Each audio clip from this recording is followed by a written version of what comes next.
तो guys issue of debenture में basic debenture के इशू का जो जर्नल एंट्री होता है, issue of debentures at par, issue of debentures at premium, issue of debentures at discount, ये हम लोग को आता है।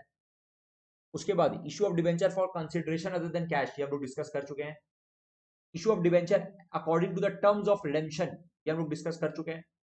कोलैटरल सिक्योरिटी हम लोग डिस्कस कर चुके हैं, पक्का। कोलैटरल सिक्योरिटी भी डिस्कस कर चुके हैं ना आपने, ठीक है।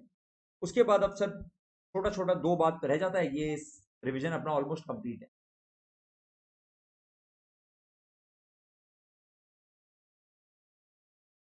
एक तो इंटरेस्ट ऑन डिवेंचर जो है,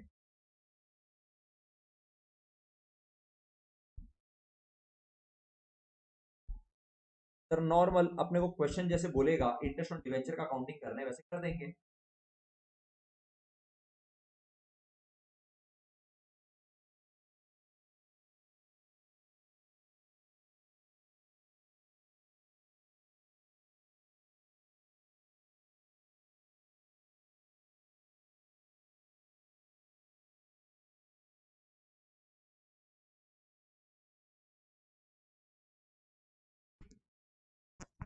इंटरेस्ट ऑन डिवेंचर्स, अगर क्वेश्चन अपने को बोलता है इंटरेस्ट ऑन डिवेंचर का काउंटिंग करना, तो आपको कैलकुलेशन करना पड़ेगा इंटरेस्ट का। जैसे से फॉर एग्जांपल 100 रुपए का डिवेंचर है, 9% का इंटरेस्ट रेट है और 6 मंथली पेबल है, मंथली पेमेंट है। Face value is rate, 9% is the debenture and 6 month में इंटरेस्ट देना है। एंड से फॉर एग्जांपल एवरी 30 सितंबर को एंड एवरी 31 मार्च को देना। 30 सितंबर का आपका ये वाला एंट्री आना चाहिए to debenture holder, debenture holder to bank. Sir ये कैलकुलेशन कैसे होगा बोलो तो? 4.5 आ रहा है आप लोग का।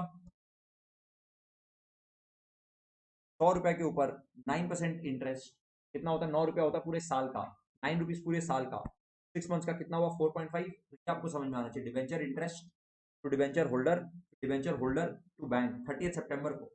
31 मार्च को एकदम सेम टू सेम जर्नल।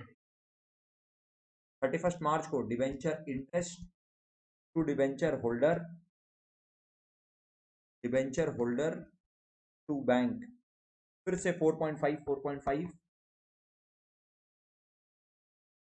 4.5 4.5 के बाद जो पेमेंट अपने कर चुके हैं लास्ट में 31 मार्च को ईयर एंड पे, year to debenture interest, year to debenture interest बोलो कितना? पूरा 9। ईयर टू डिवेंचर इंटरेस्ट पूरा 9। बस इतना सिंपल सा चीज है। अब यहां पर अगर हम थोड़ा सा ट्विस्ट देखो क्या करेंगे। ये वाला एंट्री तो पक्का सबको क्लियर है, कोई डाउट नहीं है इसमें? है नहीं इसमें तो सर सबसे सिंपल बेसिक बात की आप तो। अभी I am saying interest is payable on 30th June and 31st December, and financial year end is 31st March। 1 अप्रैल को इशू किए हैं, 1 अप्रैल को क्या डिवेंचर इशू किए हैं? 100 रुपए का डिवेंचर पर हम इंटरेस्ट रेट ले रहे हैं 12%। और हाँ पेबल 6 मंथली तो बात करी। 30th June आ गया, 30th June को पेमेंट करना है। 30th June को तो खाली 3 महीना का इंटरेस्ट अप्रूव हुआ है, 3 महीना का पेमेंट कर देते हैं। डिवेंचर इंटरेस्ट टू बैंक, क्योंकि 30th June को पे करना है सर कितना? 100 के ऊपर 12%। वैसे पेबल 6 मंथली है, लेकिन पहला वाला इंस्टॉलमेंट ड्यू हो गया पहला 3 महीना में, बस 3 मंथ्स में, 3 महीना बाद ही ड्यू हो गया। इंटू 3/12 देख लो आ रहा है। अच्छा डायरेक्टली कर दिया, हाँ डिवेंचर होल्डर को ड्यू नहीं कर रहा है। डिवेंचर होल्डर टू बैंक वाला चीज को हम थोड़ा सा अवॉइड कर रहे हैं अभी। अच्छा फिर नेक्स्ट एंट्री बोलो कौन से दिन होगा? 31 दिसंबर को debenture interest to debenture holder लिखने की जगह सीधा बैंक कर दें। 100 12% इंटू 6/12 6 रुपया देख लो। अब बोलो next journal entry. Sir next interest कब पे होगा? नेक्स्ट इंटरेस्ट कब पे होगा पहले वो वाला डेट बोलो, नेक्स्ट इंटरेस्ट कब पे होगा? 31 मार्च को इंटरेस्ट पे होगा, इंटरेस्ट पे करना है 31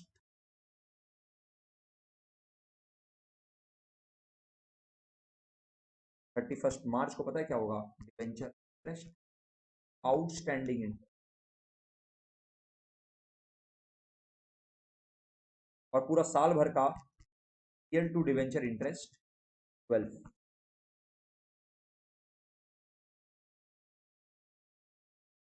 समझ में आया? समझ में आया क्या हुआ? हाँ, ये पे नहीं हुआ है, ये पे नहीं हुआ है क्योंकि पेमेंट तो होगा 30 जून को, पक्का। अब अपना नेक्स्ट ईयर स्टार्ट होता है। अब यहां पर मैं समझाना है मेरे को, केयरफुली समझ। नेक्स्ट ईयर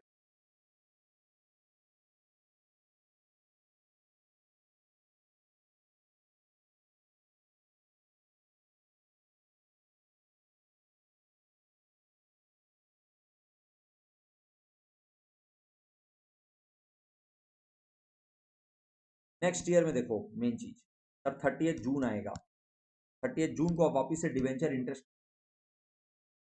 और आउटस्टैंडिंग इंटरेस्ट को भी डेबिट कर दीजिएगा। डिवेंचर इंटरेस्ट तो 3 महीना का, खाली 3 मंथ्स का, 100 रुपए के ऊपर 12%, ओनली 3/12। और जो बाकी आउटस्टैंडिंग इंटरेस्ट क्रिएट करके रखे थे ना लास्ट ईयर का, उसका भी तो पेमेंट हो जाएगा। ये 3 पे होगा, ये 3 पे होगा। एक्चुअल में पेमेंट 6 महीने का होगा डिवेंचर होल्डर लोग को, 6 रुपीज। फिर आएगा 31 दिसंबर, डिवेंचर इंटरेस्ट बैंक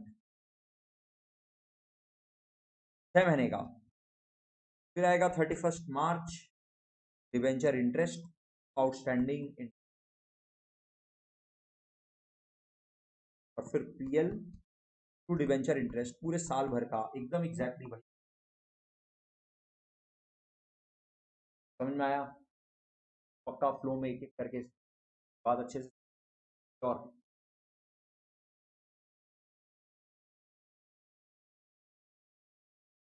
ठीक है सर। डिवेंचर इंटरेस्ट का यही है कहानी। के बाद राइटिंग ऑफ, ये लास्ट पॉइंट है इस चैप्टर का, हो गया कंप्लीट है। राइटिंग ऑफ डिस्काउंट या loss on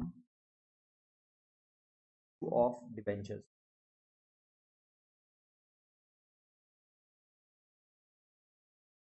companies act allow करता है, आप सिक्योरिटी प्रीमियम रिजर्व यूज कर सकते हो, आप जनरल रिजर्व यूज कर सकते हो, उसके बाद आप पीएल भी यूज कर सकते हो, in this order, in this order only. तो आप जब कोई भी सम कर रहे हो, डिस्काउंट या loss on issue of debenture अगर आया है, उसको आपको राइट ऑफ करना होगा। और अगर प्रीमियम का बैलेंस हो तो प्रीमियम से राइट ऑफ करना, अगर जनरल रिजर्व का बैलेंस हो तो जनरल रिजर्व से राइट ऑफ करना, अगर ये दोनों अवेलेबल ना हो तो फिर इससे तो राइट ऑफ करना ही है। नहीं, आप लोग को एग्जाम में जनरली बोल देता राइट ऑफ करना, राइट ऑफ बोलेगा तो एंट्री पास कर दे,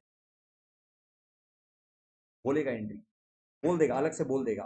तो जनरल एंट्री क्या होगा? Security premium reserve to, account भी एक तरह का नुकसान ही है, और या फिर लॉस बोल दो, दोनों नुकसान है सर, दोनों का एक ही बात है, एक ही ट्रीटमेंट है, एक्जैक्टली सेम ट्रीटमेंट है। सिक्योरिटी प्रीमियम, पहले सिक्योरिटी प्रीमियम यूज करेंगे अगर है तो, अगर नहीं है तो जनरल रिजर्व के पास जाएंगे, जनरल रिजर्व भी अगर नहीं है तो हम लोग पीएल से तो करेंगे, राइट ऑफ अगर बोल देगा तो। हाँ बोलो। नेगेटिव बैलेंस हो चाहिए, ये नेगेटिव हो जाए कोई दिक्कत नहीं है, पीएल चाहे नेगेटिव हो जाए कोई प्रॉब्लम नहीं है। सरप्लस का बैलेंस नेगेटिव आ सकता है और फिर बैलेंस रिजर्व एंड सरप्लस में उसको एज ए नेगेटिव फिगर दिखा देंगे, क्या प्रॉब्लम है? क्यों? पक्का। Security premium account debit, general reserve account debit, PL account debit to discount या लॉस ऑन।